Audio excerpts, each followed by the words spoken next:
to me, you're a child who made a very, very important life decision, and then you looked back on it, you regretted it, and you're trying to change your life. I kind of want to go through what you went through here. So it says here you started puberty blockers and testosterone at age 13, Yeah. underwent a double mastectomy at 15, and Yeah. detransitioned from male to female at 16. Is that correct? Yes. Okay, and what was the decision behind that? Because I have children right now who are not far from 13 years old. At 13 years old, what was the decision and who helped inform you of this decision on what would ultimately change your life? So a little bit of background. I mean, from a pretty young age, I was actually, all things considered, pretty much a girly girl. I was kind of in between on being that and like a traditional tomboy. I mean, I'm the youngest of five siblings and got two older brothers, two older sisters. So I kind of had influence from either gender. I mean, I liked my skirts and pink and dolls and things like that, but I like playing with toy guns and video games with my older brothers. And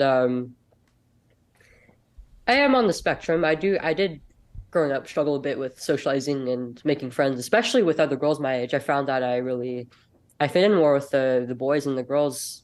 And as I got older, I kind of started to wonder like, why is this? Like, is there something wrong with me? It wasn't until after I stopped transitioning actually that I got a diagnosis for autism, and um, I feel like that played a role in my later onset of gender dysphoria, which didn't happen until I was about 12 years old. After I started using social media, actually,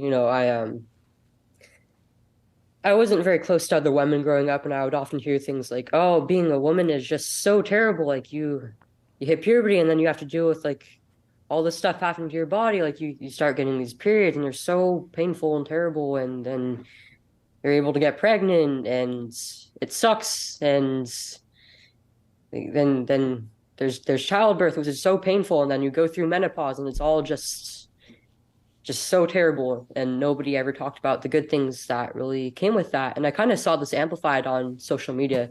I got my first phone at 11, and I started using Instagram mostly, which is where I got most of these ideas from. And I mean, alongside of that, I was seeing like a lot of like feminist content, which kind of said the same things, and it was also like it got a little bit scary. I mean, I was being told like, "Oh, your rights are being taken away as a woman. Your reproductive rights are being stolen from you." And I would also, alongside that, see a lot of LGBTQ content, a lot of a lot of adolescents and young adults who identified as, like a certain sexuality or as a certain gender identity, like non-binary or as the opposite sex. And I was kind of at an age where I was kind of starting to wonder, like, who am I? Like, what's my role in the world? Who am I attracted to? And then eventually I started to wonder, like, after some time being exposed to stuff, it was like, what's my gender identity? Like, am I even a woman? And, because I was a tomboy, I liked having my hair short. I was kind of on the athletic side, had some bigger shoulders and a little more muscle in my body.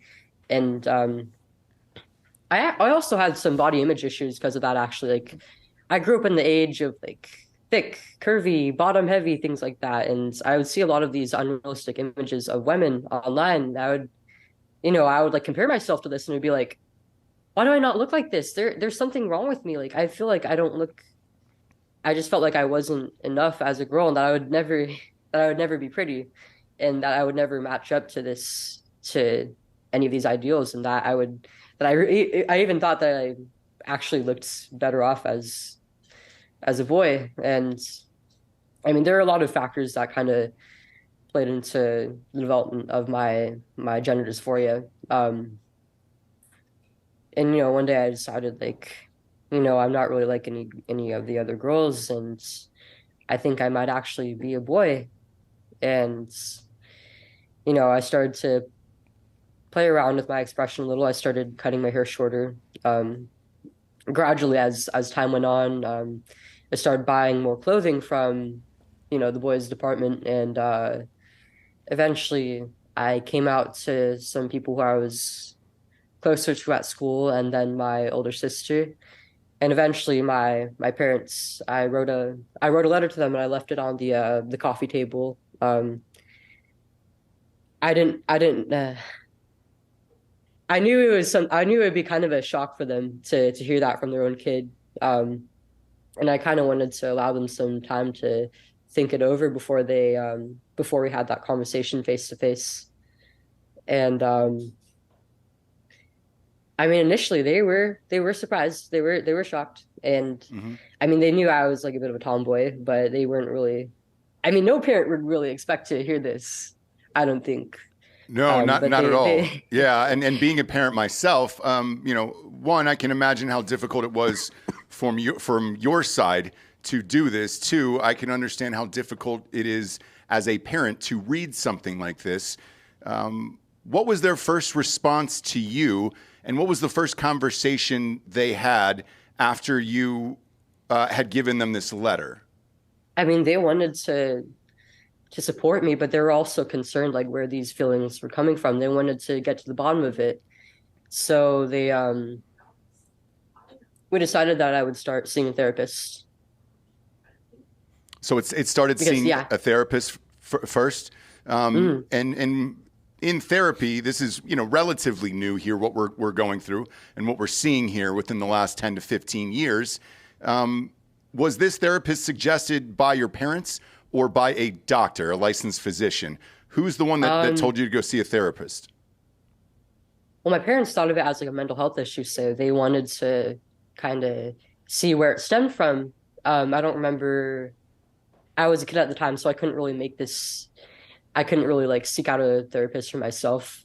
And they might have like gone through a doctor. I think they might have just went through my our healthcare provider to do it. I'm not really sure how that process was, but I mean by law in California, if you're a therapist and you have a patient who is experiencing gender dysphoria, the only thing you can really do is affirm this patient in their identity. You can't suggest like any alternatives to transition. And so I never really even knew that there was like an alternative to transitioning for my gender dysphoria.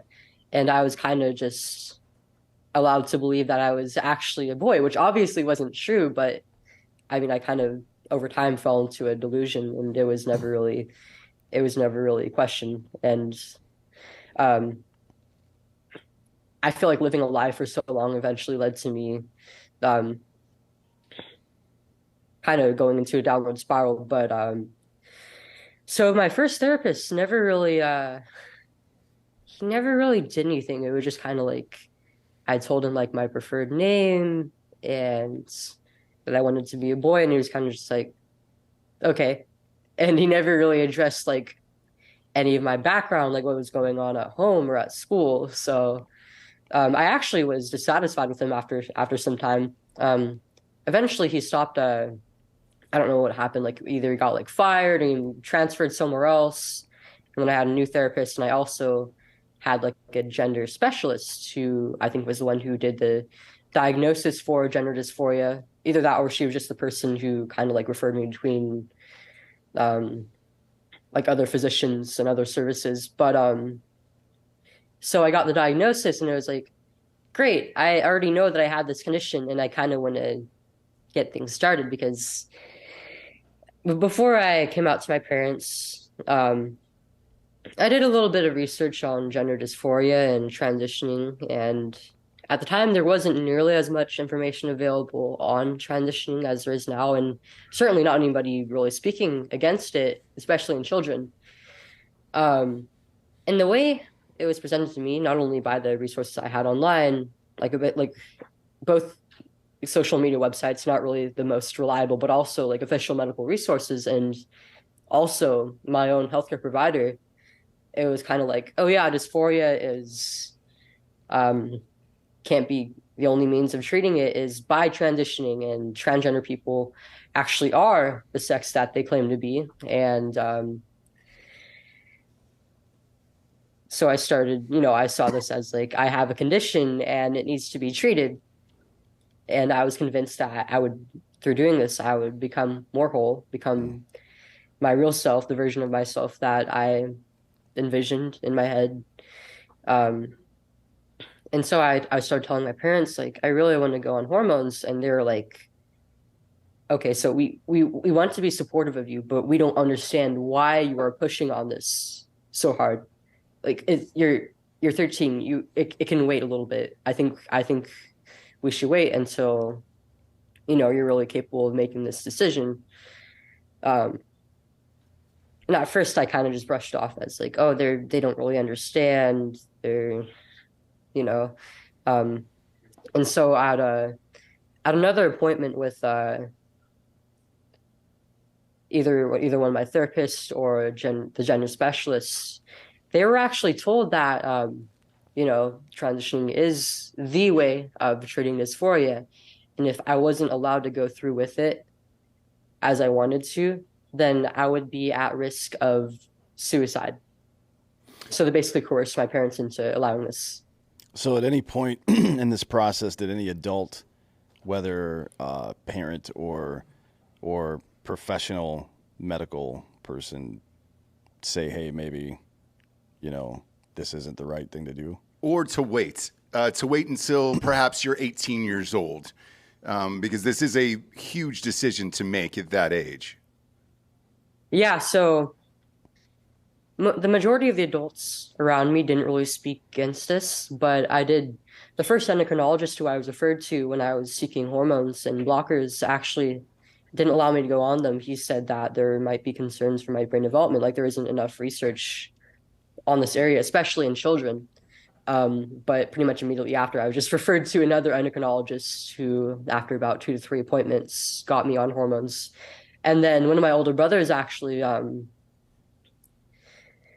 for a few years he was in the Navy and he was outstationed somewhere out of state, I think. And so um, one day, when I think I was about maybe like 2 or 3 months on hormones by this point, I was staying in a hotel room. I was on vacation with my mom and dad, and they decided to call my older brother. And he heard my voice and he was like, "Oh my God, why is her voice so deep? Like, Mom, why? What's with her voice?" And she explained the situation to him, and he paused for a little bit and he was like, most kids regret this, right?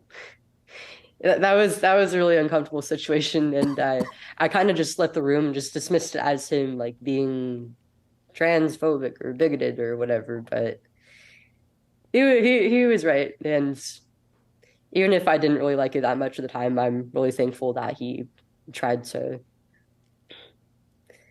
stand his ground and try to get me in the right direction, because not a lot of other adults really did that. Why do you And think? Why do you think they were pushing for this? These adults, because Dan, Well, yeah, from what I'm hearing, it sounds like you're a gender specialist, which, by the way, that's not even a real thing. That's Yeah. That's a Yeah. made up job. That's like saying somebody is a misinformation specialist or a social media specialist or expert. We just use the word I'm not even expert. exactly sure what the role encompasses. Yeah, I mean, it's nonsense, but it looks like this person, or sounds rather like this person, was just shopping for somebody to do what they wanted to do to a child, frankly, right?